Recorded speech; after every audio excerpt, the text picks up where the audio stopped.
दूसरी जानिब इस वक्त आपको दिखा रहे हैं सिंध असेंबली का इजलास जारी है। सईद गनी की जानिब से इजहार ख्याल किया जा रहा है। होना चाहिए।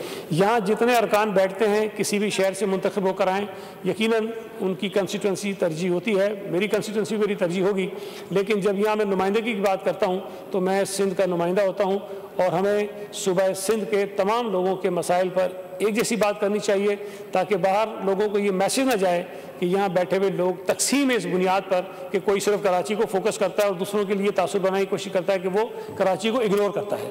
ये तासुर हमें बहुत नुकसान पहुँचाता है और इसी बिना पर शायद लोगों के दरमियान कहीं कहीं ये जो गलत फहमी की बुनियाद पर दूरियाँ भी पैदा होती हैं।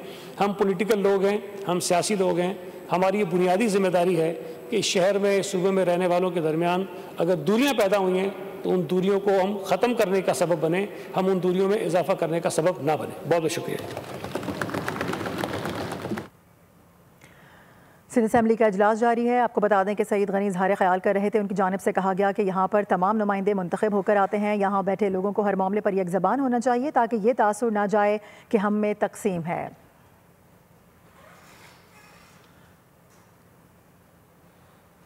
नाज़रीन को इस वक्त दिखा रहे हैं सिंध असेंबली का इजलास जारी है। अब से थोड़ी देर कबल सईद गनी की जानिब से इजहार ख्याल किया जा रहा था। उन्होंने इस बात पर जोर दिया कि यहाँ पर जितने भी लोग मौजूद हैं उनको एक ज़बान होना चाहिए।